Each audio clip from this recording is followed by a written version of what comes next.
இந்த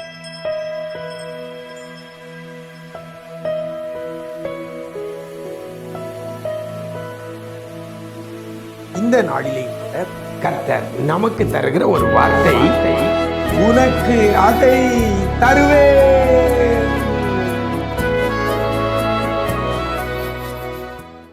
கிறிஸ்துவில் பிரியமானவர்களே, ஆண்டவரும் இரட்சகருமாகிய இயேசு கிறிஸ்துவின் ஈடு இணையற்ற நாமத்தில் உங்களுக்கு அன்பின் வாழ்த்துக்கள். நல்லா இருக்கிறீங்களா? எல்லாரும் ஆண்டவர் கிருபையில் நல்லா இருப்பீங்கன்னு கர்த்தருக்குள் நம்புகிறேன். ஒவ்வொரு நாளும் நிஜம் தொலைக்காட்சியில் இந்த விசேஷித்த வார்த்தை நிகழ்ச்சி மூலமாய் வேதத்திலிருந்து ஒரு வசனத்தை உங்களோடு கூட பகிர்ந்து கொள்கிறதுல மிக்க மகிழ்ச்சி அடைகிறேன். இன்றைக்கும் ஆதியாகமத்தின் புஸ்தகம் 13ஆம் அதிகாரம் 17ஆம் வசனத்தில் கடைசியில் இவ்வாறாக சொல்லப்படுகிறது, உனக்கு அதை தருவேன் என்றார்.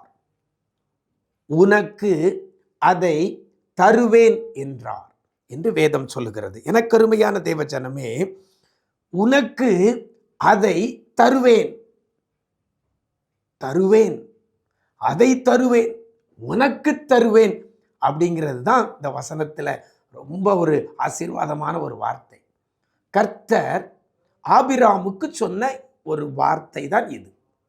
ஆபிராமை பார்த்து சொல்லுகிறார், நான் உனக்கு அதை தருவேன் என்று கர்த்தர் சொல்லுகிறார். இன்னைக்கு யாரும் யாருக்கும் அதிகமாக கொடுக்கறது இல்லை. அப்படியே கொடுத்தாலும் ஏதாவது ஒன்று கொடுக்கறது, நம்மகிட்ட இருக்கிற எக்ஸஸாக இருக்கிறது, அல்லது நம்மகிட்ட பயன்பாடில் இல்லாமல் இருக்கிறது, அல்லது நம்மகிட்ட பழையதாய் போனதை அடுத்தவங்களுக்கு நம்ம கொடுப்போம். நான் அதை உனக்கு தருவேன்னு சொல்லலாம். ஆனால் கர்த்தர் இங்கே ஆபிராமை பார்த்து சொல்லும்போது சொல்லுகிறார், உனக்கு அதை தருவேன் என்று சொல்கிறவர், அந்த அதை என்கிறத டிசைட் பண்ணுறது யாருன்னா கொடுக்கிறவர் அல்ல, வாங்குகிறவர். இதான் இதில் நல்ல ஒரு முக்கியமான ஒரு காரியம். உனக்கு அதை தருவேன்னா என் விருப்பப்படி நான் ஒன்றை உனக்கு தருவேன், அதைங்கிறது என் விருப்பப்படி அல்ல, அல்லது என்னிடத்தில் இருக்கிறது அல்ல, நீ விரும்புகிறது, நீ செய்கிறது அதை. இதுதான் ஒரு ஆசீர்வாதமான ஒரு வார்த்தை. இன்னைக்கு உதவி பண்ணுறவங்க அவங்க விருப்பப்படி அவங்ககிட்ட என்ன இருக்கோ அதைத்தான் நமக்கு கொடுக்கறதை நம்ம வழக்கமாக பார்க்கிறோம். ஆனால் நம்முடைய ஆண்டவர் அப்படிப்பட்டவர் அல்ல. உனக்கு அதை தருவேன். அதை என்றால் எதை? அந்த அதை என்பதை டிசைட் பண்ணுறது, தீர்மானிக்கிறது யார் என்று சொன்னால் ஆபிராம். அந்த வசனத்தில் ஆரம்பத்தில் சொல்லப்படுகிறது, நீ எழுந்து தேசத்தின் நீளமும் அகலமும் எம்மட்டோ அம்மட்டும் நடந்து திரி. நீ எழுந்து தேசத்தின் நீளம் அகலம் எம்மட்டோ அம்மட்டும் நீ நடந்து திரி. நீ எங்கெல்லாம் நடந்து திரிகிறியோ, நீ நடந்து திரிந்த இடம் அதை உனக்கு தருவேன். அப்படின்னா எவ்வளவு இடம் வேணுமோ அதை தீர்மானிக்கிறது ஆபிராம். ஆபிராம் எவ்வளவு இடம் அலைந்து நடந்து திரிகிறானோ, எங்கெங்கெல்லாம் வேகமாக நடந்து எவ்வளவு டிஸ்டன்ஸ் போறானோ அவ்வளவு இடம், அதை தான் அதை. எனக்கு அருமையான தேவஜனமே, இன்றைக்கும் கர்த்தர் உங்களை பார்த்து இந்த வார்த்தை உங்களுக்கு நேராக கடந்து வருகிறது. அதை உனக்கு தருவேன் என்று கர்த்தர் சொல்கிறார். இந்த விசேஷித்த வார்த்தை நிகழ்ச்சியை மூலமாக இந்த வசனத்தை கேட்கிற தேவ பிள்ளையே, கண்ணீரோடு கவலையோடு விரக்தியான நிலைமையில, எல்லாவற்றையும் இழந்த நிலைமையில இருக்கிறீங்களா? இன்னைக்கு கர்த்தருடைய வார்த்தை உங்களுக்கு நேராக வருகிறது.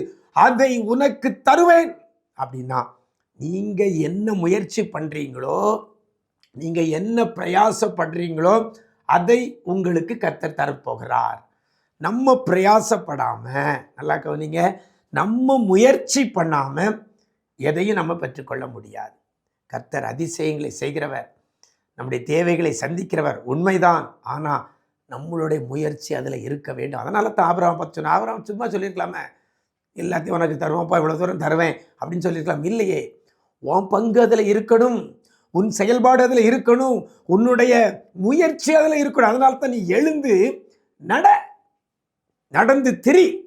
நீளம் எவ்வளவோ அகலம் எவ்வளவோ அம்மட்டும் நடந்து திரி. நீ எங்கெல்லாம் நடந்து திரிந்தியோ அதை உனக்கு தருவேன் என்று கர்த்தர் சொல்லுகிறார். அப்படின்னா கூனி குறுகி போயிருக்கிற தேவ பிள்ளையே, வீட்டுக்குள்ளே முடங்கி இருக்கிற தேவ பிள்ளையே, இன்னைக்கு எழுந்து நடக்க போறீங்க, முயற்சி பண்ண போறீங்க. எதை உங்களுக்கு கர்த்தர் தரணுமோ அந்த இடத்துக்கு நீங்க நடந்து செல்ல போறீங்க. எது உங்களுக்கு கர்த்தர் தரணுமோ அதை சுதந்திரித்துக் கொள்ள நீங்க ஒரு பிரயாசப்படணும்.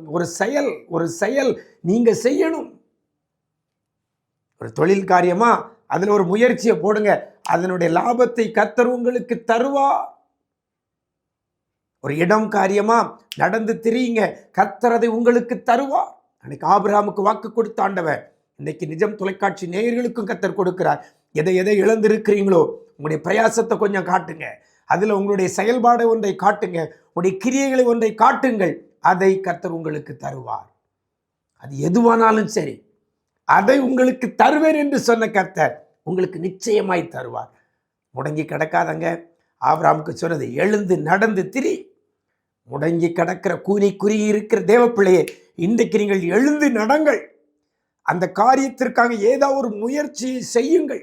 கர்த்தர் அதை உங்களுக்கு தருவார். அப்படிப்பட்ட கிருபையை கர்த்தர் தருவாராக. நாம் ஜெபிக்கலாமா?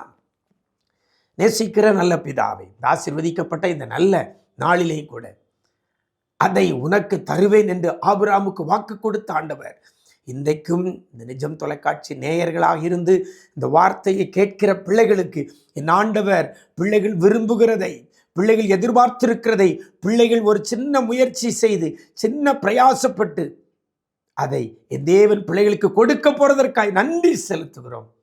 இழந்த சுகத்தை, இழந்த ஆரோக்கியத்தை, இழந்த சமாதானத்தை, பொருளாதாரத்தை, இழந்த இடங்களை, இழந்த நிலங்களை, கைவிட்டு போனவைகளை, பிள்ளைகள் எதிர்பார்த்திருக்கிறவைகளை பிள்ளைகளுக்கு நீங்க தருவேன் என்று வாக்கு பண்ணின வார்த்தையின்படி பிள்ளைகளுக்கு கொடுக்க போறதற்காக நன்றி செலுத்துகிறோம். யார் யார் கர்த்தர் பேர்ல நம்பிக்கையோடு கூட பிரயாசப்படுறாங்களோ, முயற்சி செய்யறாங்களோ, அத்தனை காரியத்தை பிள்ளைகளுக்கு என் தேவனாகிய கர்த்தர் நீர் வாய்க்க பண்ணுவீராக. நன்மை கிருபை தொடரட்டும். ரத்த கோட்டைகளை மறைத்துக் கொள்ளுங்க. மீட்பர் இயேசுவின் மூலம் ஜெபிக்கிறோம் நல்ல பிதாவே. ஆமென், ஆமென். பிரியமானவர்களே, முடங்கி கிடக்காதங்க, சோர்ந்து போய் கூனி குறுகி கிடக்காதங்க. எழுந்து நடங்கள். நீங்கள் எதிர்பார்க்கிறதை, விரும்புகிறதை, நீங்கள் நடந்து திரிந்தவைகளை கர்த்தர் உங்களுக்கு தருவார். அப்படிப்பட்ட கிருபையை கர்த்தர் உங்களுக்கு தருவாராக. God bless you.